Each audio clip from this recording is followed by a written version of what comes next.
नमस्कार, बंसल न्यूज की खास पेशकश खबर जरा हटके में आपका स्वागत है। मैं हूं आपके साथ प्रेरणा मिश्रा। खबर जरा हटके, जिसमें हम आपको ऐसी खबरें दिखाते हैं जो रोजमर्रा की जिंदगी से अलग होती हैं। वो खबरें जिन्हें देखने का नजरिया अलग हो, जो हंसाती हैं, जो सिखाती हैं और कुछ करने का जज्बा भी जगाती हैं। मौका वैलेंटाइन डे का है। एक हफ्ते से फिजाओं में मोहब्बत के रंग बिखरे हुए हैं।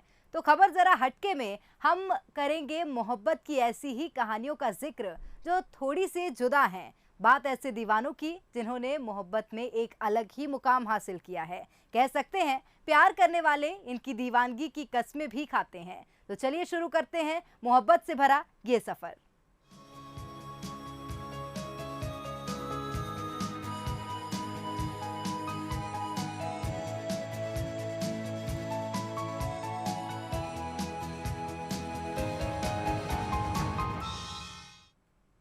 वैलेंटाइन डे यानी प्यार का पर्व, मोहब्बत के इजहार का दिन। और इस खास पेशकश की शुरुआत करेंगे गोविंद और हंसिनी की कहानी से। गोविंद मंदसौर के रहने वाले हैं तो हंसिनी श्रीलंका की। लेकिन ये मोहब्बत ही है जिसने सरहदों को लांघकर एक होने का फैसला किया और 2 साल से मोहब्बत की खुशबू भारत और श्रीलंका में फैला रहे हैं।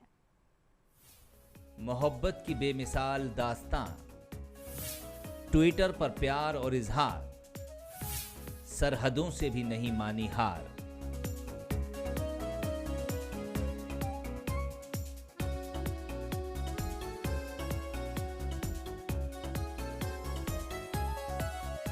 गोविंद और हंसनी, जिन्हें ऊपर वाले ने बेपनाह मोहब्बत करने वाले साथी से नवाजा है। मोहब्बत भी ऐसी कि जिसकी खुशबू श्रीलंका से लेकर मंदसौर तक महक रही है।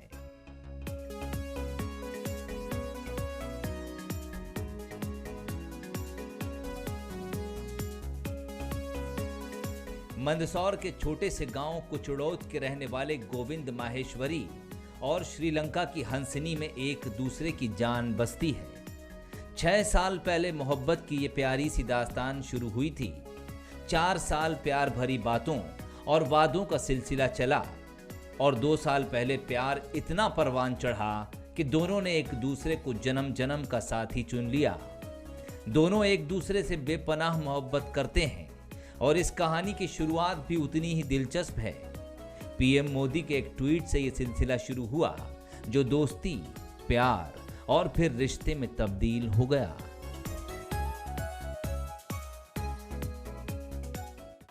नरेंद्र मोदी जी के एक ट्वीट से हमारी लाइफ में सब कुछ चेंज हुआ है।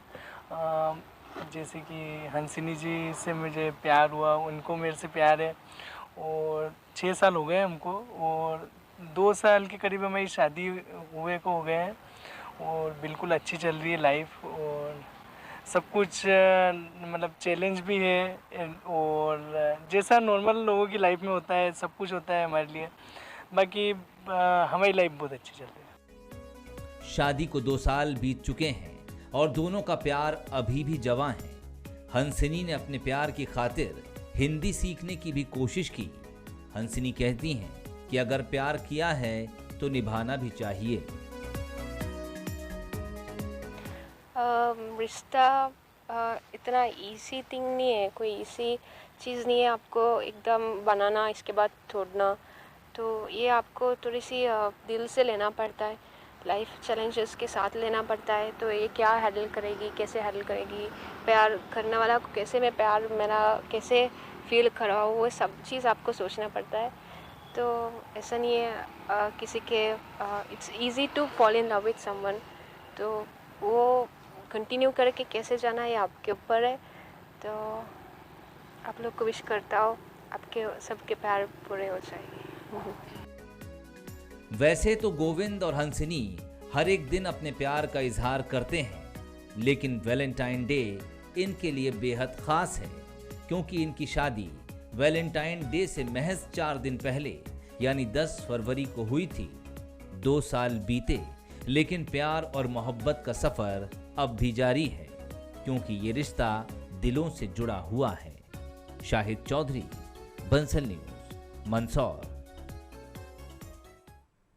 मंदसौर के गोविंद प्रकाश ही नहीं बल्कि सत्यार्थ मिश्रा भी बेमिसाल मोहब्बत के मालिक है। मोहब्बत भी ऐसी कि जिसने सरहदों को तोड़ दिया। इंडिया के रहने वाले सत्यार्थ को चीन की जिहाओ से कनाडा में प्यार हुआ।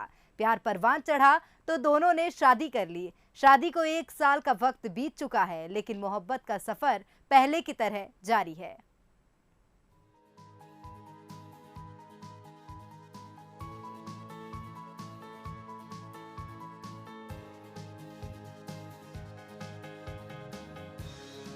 ये तस्वीरें हैं मोहब्बत के मुकम्मल होने की, उस मोहब्बत के अंजाम तक पहुंचने की जो देश की सरहदों से परे है, जाति और धर्म से परे है और हर तरफ सिर्फ प्यार के रंग भरे हुए हैं। मंदसौर के सत्यार्थ मिश्रा और चीन की जी हाओ ने 2 फरवरी 2020 को हिंदू रीति रिवाज से एक दूसरे के साथ नए जीवन की शुरुआत की थी। दोनों के बीच पढ़ाई के दौरान नज़दीकियां बढ़ी और प्यार परवान चढ़ा। 5 साल तक दोनों साथ रहे और फिर दोनों ने 7 जन्मों तक साथ निभाने का वादा कर लिया। उनकी शादी को 1 साल हो गया है। हेलो एवरीवन, सभी को मेरी तरफ से हैप्पी वैलेंटाइंस डे।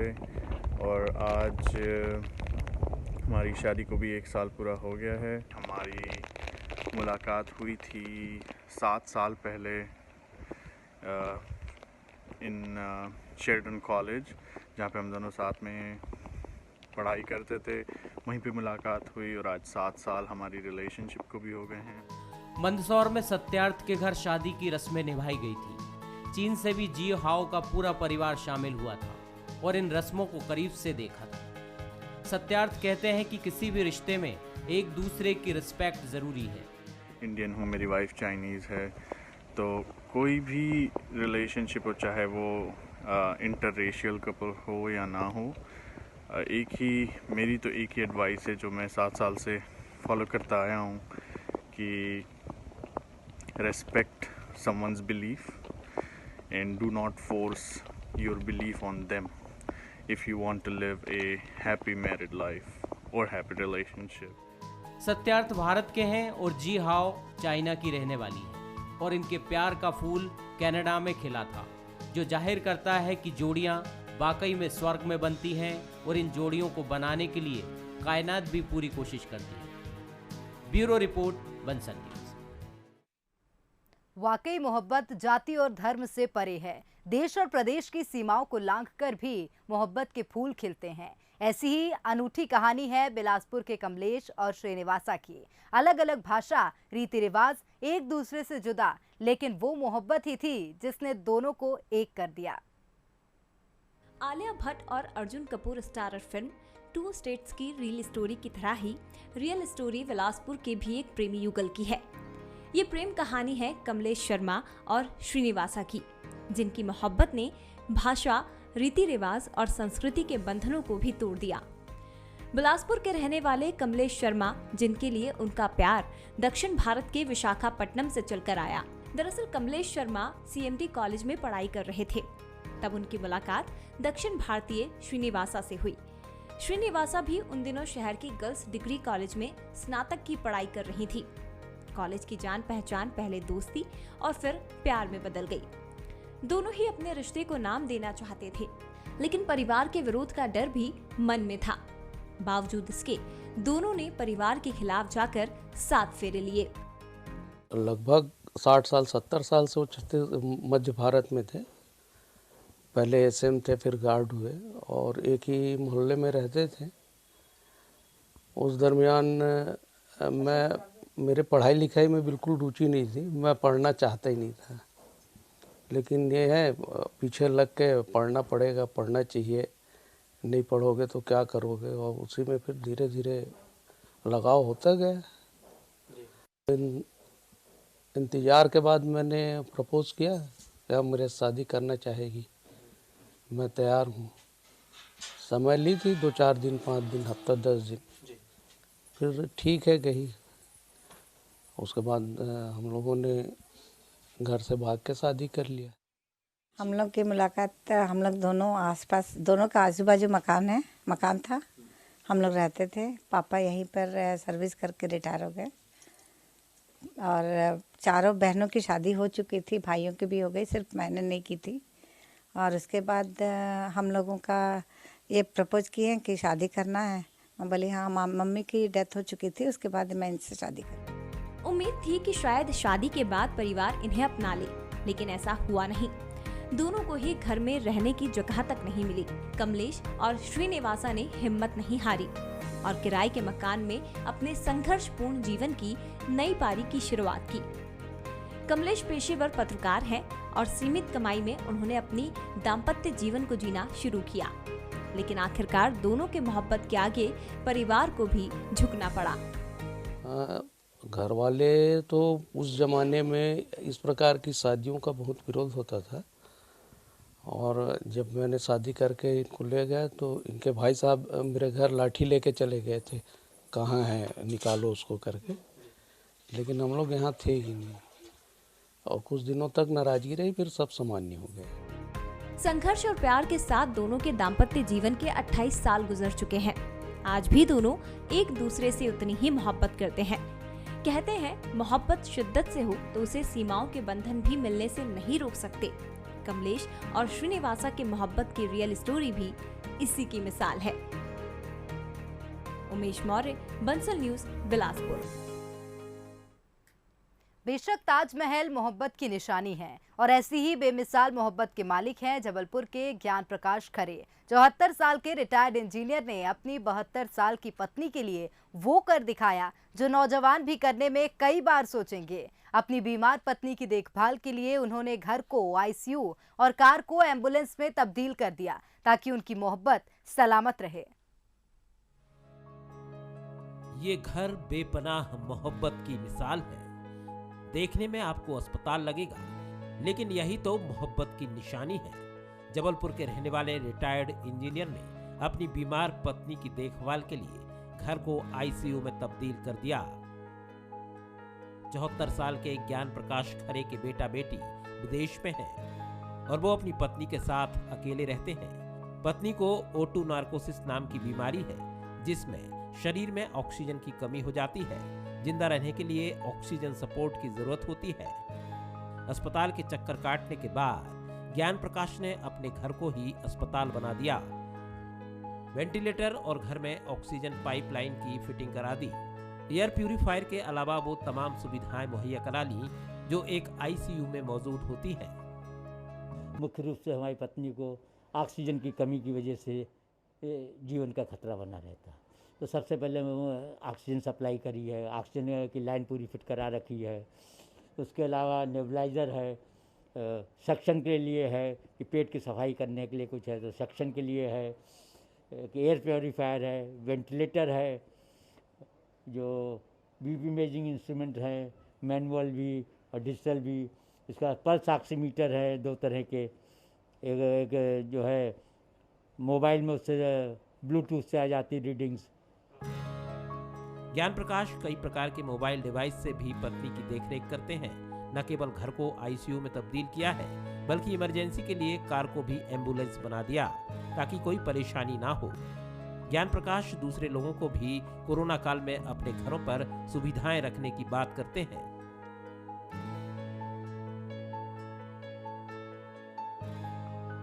पिछले 4 साल से हमारी पत्नी बहुत बीमार चल रही थी, बार बार हॉस्पिटल भागते थे। तो और मुख्य समस्या ऑक्सीजन की है। बनाने में करीब 50,000 का ये खर्चा और 1.25 लाख का वेंटिलेटर है। यानी हर इंसान हर समस्या का हल कर सकता, धैर्य रखे, कोशिश करे। और ख़ास तौर पर इस कोरोना काल में जो बुज़ुर्ग लोग हैं उनको घर में अपने कम से कम 25,000 रुपये खर्च करके ऑक्सीजन की व्यवस्था कर लेनी चाहिए। बेशक कुमुदनी खरे की जिंदगी के लिए ये तमाम सुविधाएं बेहद जरूरी हैं। जरूरत तो है ही, लेकिन इन सब के बीच छिपा है ज्ञान प्रकाश खरे का बेशुमार प्यार, जिन्होंने अपनी मोहब्बत की सलामती के लिए घर को अस्पताल बनाने में देर नहीं की और उनकी मोहब्बत का चिराग हमेशा रोशन हो रहा है। अमित सोनी, बंसल न्यूज, जबलपुर। अभी तक प्यार में शीरी फरहाद, लैला मजनू, हीर रांझा, रोमियो जूलियट के किस्से दुहाई दी जाती है उनके किस्सों की, मगर छत्तीसगढ़ के आदिवासी बाहुल्य बस्तर में झिटकू मिटकी के प्यार के किस्से सुनाई देते हैं। लोग इनके अमर प्रेम की दुहाई देते हैं। प्रेम भी ऐसा था जो इबादत बन गया और लोग इनकी पूजा करने लगे। कहते हैं कि प्यार अमर होता है। इसका प्रमाण है ये झिटकू मिट्टी मूर्तियाँ, जिन्हें अब उनकी याद में बनाया जाता है। झिटकू मिट्टी वो अमर प्रेमी हैं जिन्हें अब पूजा जाता है और आदिवासी समाज में आज भी इन्हें त्याग की प्रेम कथा के नाम से जाना जाता है। पीढ़ी दर पीढ़ी इनकी कथा बस्तर की वादियों में गूंज रही है। इनकी प्रेम कहानी बहुत फेमस रही है और अब ये बस्तर के जनजीवन में और यहाँ के कल्चर से जुड़ चुकी है। जब जब बस्तर में आदिवासियों के बीच ये बातें निकलती हैं, जब कभी भी, तो इस प्रेम कहानी का जिक्र जरूर होता है। और स्थिति अब ये है कि झिटकी मिट्टी के नाम पर बस्तर की जो कला है, कास्ट कला है, मेटल कला है, इसको नाम दिया गया है इसका, और काफ़ी बड़े बड़े शोरूम भी इसके खुल चुके हैं अब। झिटकू मिट्टी ने अपने प्रेम को हमेशा के लिए जिंदा रखने के लिए अपने प्राणों को न्यौछावर कर दिया। इनकी कहानी को लोग खोडिया राजा और गपादाई की कहानी के नाम से भी जानते हैं। इसके साथ ही छत्तीसगढ़ के आदिवासी बहुल बस्तर के सुदूर आदिवासी अंचल की युवा भी एक ऐसे प्रेमी युगल को अपना आदर्श मानते हैं। झिटकू और मिटकी की कहानी बहुत प्रचलित है और ये केसकाल के पास विश्रामपुरी के आसपास के क्षेत्र के हैं। इनकी प्रेम कहानी, जैसे हर प्रेम कहानी में होता है कि आखिरी में मरते ही हैं प्रेमी कपल। ये इनका भी एक दूसरे के प्रति उन्होंने शहादत देते हुए, एक दूसरे के प्रति जान बचाने के लिए शहादत देते हुए इन्होंने काम किया था। इनके लिए मंदिर भी विश्रामपुरी और उमरकोट के आसपास में है। झिटकू मिट्टी की प्रेम कथा बस्तर के कई उपन्यासकारों की किताबों में दर्ज है। इनकी प्रेम कहानी पर कई किताबें लिखी गई हैं। बस्तर के स्थानीय लोगों का कहना है कि ये प्रेमी जोड़ा इनके लिए आदर्श है, जिन्होंने त्याग की एक मिसाल दी है। आज भले झिटकू मिट्टी इस दुनिया में नहीं है, लेकिन इनकी प्रेम कहानी हमेशा जिंदा रहेगी। प्रशांत गजभिये, बंसल न्यूज, जगदलपुर। झिटकू मिट्टी की प्रेम कहानी बरसों से बस्तर की फिजाओं में गूंज रही है, तो रीवा के गोविंदगढ़ में 170 साल पहले ऐसी ही प्रेम की निशानी को गढ़ा गया था। मोहब्बत से भरे इस सफर में गोविंदगढ़ का जिक्र ना हो तो शायद ये सफर अधूरा ही रहेगा, जहां आज भी बेपनाह मोहब्बत की निशानी मौजूद है। और ये मोहब्बत है एक पिता की अपने बेटे और बहू के लिए।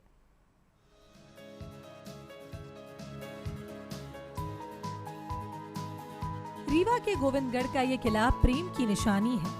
किले की हर दीवार मोहब्बत की उस दास्तां को आज भी सुनाती है। यहाँ फिजाओं में आज भी मोहब्बत की खुशबू महकती है। ये है रीवा का गोविंदगढ़ किला, जो कि 1851 में इसमें काम शुरू हुआ था और 1854 में ये बनके तैयार हुआ था। उदयपुर की राजकुमारी का विवाह महाराजा रघुराज सिंह जी के साथ हुआ था और चूँकि वो उदयपुर पैलेस में रहती थी और उसका जो नज़ारा था या जो वहाँ पर विशेषताएं थी उसकी कमी उन्हें ना खले, इसलिए महाराजा विश्वनाथ प्रताप सिंह जी ने अपने पुत्र मोह में या ये कहें कि वधु मोह में इस किले का निर्माण कराया था। यहाँ पर ये बड़ा सा तालाब है और तालाब के से ठीक लगा हुआ ये लेक पैलेस उदयपुर की ही तर्ज पर यहाँ पर बनाया गया था। मोहब्बत की इस इमारत ने 1854 में आकार लिया था। रीवा रियासत के महाराज विश्वनाथ प्रताप सिंह ने अपने बेटे और बहू के प्यार में इस किले का निर्माण कराया था। कहते हैं कि विश्वनाथ प्रताप सिंह के बेटे रघुराज सिंह का विवाह उदयपुर राजघराने की राजकुमारी सौभाग्य कुंवर से 1851 में हुआ था। राजकुमारी सौभाग्य कुंवर को अपने मायके की याद न आए, इसलिए महाराज ने बड़ा तालाब खुदवाया और उसके किनारे इस किले का निर्माण करा दिया। ये जो जगह पर हम लोग खड़े हैं, ये कहीं ना कहीं से इस बात को प्रमाणित कर रहा है कि ये पूरा जो किला है ये इसलिए बनाया गया कि जब एक पिता अपने पुत्र के लिए एक बहुत बड़े राजघराने उदयपुर में लड़की से हाथ मांगने गए, लड़की का हाथ मांगने गए, तो ये बात हुई कि उन्होंने ये वचन दिया कि हम आपके लिए एक प्रेम नगर बनाएंगे। और वो जो प्रेम नगर बना वो आज आप ये गोविंदगढ़ देख रहे हैं। ये बात यहाँ पर बहुत महत्वपूर्ण है कि जो उदयपुर की राजकुमारी थी, तो महाराज विश्वनाथ सिंह जी ने अपनी पुत्र वधू होने वाली महाराज रघुराज सिंह जी का जो ब्याह रचाया, वो चूँकि उदयपुर में उन्होंने करा और उदयपुर लेक सिटी के नाम पर जाना जाता है, तो वो कमी उनको न खले, इसलिए इस खूबसूरत पैलेस का निर्माण करा गया। 170 साल पुराना ये किला अपने आगोश में मोहब्बत के कई किस्सों को समेटे हुए है। प्रेम की निशानी बताती है कि मोहब्बत की कोई सीमा नहीं होती। जितनी मोहब्बत एक माशूका को अपने प्रेमी से होती है, उससे कहीं ज्यादा मोहब्बत एक पिता के दिल में भी होती है। हमने आपको बताया कि इसका निर्माण कब और कैसे किया गया था और इसकी खासियत क्या है, इसको क्यों बनाया गया था, इसके साथ क्या इतिहास जुड़ा हुआ है। हालांकि अब यह मध्य प्रदेश पर्यटन विभाग के अंडर में है और इसे बहुत ही जल्द तैयार किया जाएगा और तैयार करने के बाद आम लोगों के लिए इसे खोल दिया जाएगा। लेकिन इसका इतिहास सशक्त हस्ताक्षर बना हुआ है जिसे कभी मिटाया नहीं जा सकता। कैमरा पर्सन आशुतोष चंदेल के साथ अंचल शुक्ला, बंसल न्यूज़, रीवा। ग्वालियर में भी एक ऐसी ही इमारत है जिसके जर्रे जर्रे से मोहब्बत की खुशबू आती है। हर दीवार बेपनाह मोहब्बत की कहानी बयां करती है। हम बात कर रहे हैं गुजरी महल की, जिसे राजा मानसिंह ने अपनी रानी मृगनयनी के लिए बनवाया था। ताजमहल की तरह ही ग्वालियर की इमारत भी मोहब्बत की निशानी है। यह है ग्वालियर का गुजरी महल। ये महल राजा मानसिंह और उनकी गुर्जर रानी मृगनयनी के अमर प्रेम का प्रतीक है।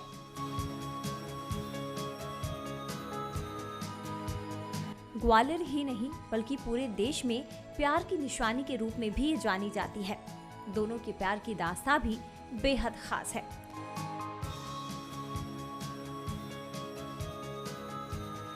राजा मानसिंह पहली ही नजर में मृगनयनी को अपना दिल दे बैठे थे। किस्सा कुछ यूं है कि एक दिन राजा मानसिंह शिकार पर निकले थे। इसी दौरान उन्होंने देखा कि दो जंगली भैंसे लड़ रहे थे और वहां एक लड़की पहुंची। लड़की ने दोनों भैंसों को सींग से पकड़ा और उन्हें अलग कर दिया। इस कौशल को देखकर मानसिंह लड़की के कायल हो गए और शादी का प्रस्ताव रख दिया। यही थी मृगनयनी। मृगनयनी ने भी मानसिंह के सामने 3 शर्त रख दी। पहली शर्त कि वो अपने गांव का ही पानी पिएगी, दूसरी शर्त वो अलग महल में रहेगी और तीसरी शर्त कि वो कभी पर्दा नहीं करेगी और राजा के ही साथ रहेगी। मानसिंह ने तीनों शर्तें मान ली। मृगनयनी के लिए गुजरी महल बनवाया और महल में मृगनयनी के गांव राय से 17 मील लंबी पानी की पाइपलाइन बिछाई। जब तक मृगनयनी रही तब तक उसने पर्दा नहीं किया और राजा के ही साथ रही। प्यार की निशानी और प्यार जब होता है तो कुछ ना कुछ जो है बलिदान भी देना पड़ता है और वो नैसर्गिक प्रेम में है। अब उस समय तो राजा महाराजाओं का प्रेम कुछ न कुछ शर्तों के आधार पर रहता था। चाहे ताजमहल हो तो उसने जो शाहजहाँ मुमताज़ के मियाँ, इसलिए राजा मानसिंह और गुजरी, उसके नेत्र जो है मृग के समान थे, इसलिए उसका नाम मृगनयनी पड़ गया। और ये कहानी आज घर घर रोचक, ग्वालियर, चंबल, सारे आप देखें संभाग में बच्चे बच्चे घर घर में ये सब कहानी कही जाती। ये गुजरी महल पारंपरिक हिंदू भवनों की तरह है, जहाँ इसके बीचों बीच बड़ा सा चौक है। इस महल की दीवारों की अनोखी नक्काशी पर्यटकों का मन मोह लेती है। वैलेंटाइन डे के दिन बड़ी संख्या में यहाँ लोग इस महल का दीदार करने आते हैं। वक्त के साथ अब ग्वालियर का ये खूबसूरत गुजरी महल संग्रहालय में तब्दील हो गया है। यहाँ पर आके काफ़ी अच्छा लग रहा है और जो हमने इसका इतिहास सुना है या फिर जो भी पढ़ा हुआ है तो उसके लिए क्या ये बताते हैं कि गुजरी महल राजा मानसिंह ने रानी के मोहित होकर इसे मतलब प्रेम के ऊपर ये बनाया हुआ था। और वैलेंटाइन डे के दिन पे आज ये है कि हम घूमने के लिए यहाँ पर आए हुए हैं, काफ़ी ज़्यादा अच्छा भी लग रहा है। और हमें इससे सबक मिलता है कि मोहब्बत में कुछ न कुछ ऐसा देना चाहिए अपने शौहर या बीवी को जो कि क्या कहते हैं वो याददाश्त रखे। बाद मरने के भी कोई चीज़ ऐसी होनी चाहिए कि हमारे इतिहास में लिखा जाए नाम। कहते हैं प्यार हमेशा जिंदा रहता है। आज भले ही राजा मानसिंह और मृगनयनी इस दुनिया में नहीं है, लेकिन उनकी मोहब्बत की निशानी गुजरी महल गर्व के साथ हर दिन मृगनयनी और मानसिंह तोमर की प्रेम गाथा को दोहरा रहा है। प्रहलाद सेन, बंसल न्यूज़, ग्वालियर। मोहब्बत की ऐसी कई दास्तां भारत के इतिहास से लेकर वर्तमान तक काबिज हैं, लेकिन फिलहाल इस खास पेशकश में इतना ही। दीजिए इजाजत।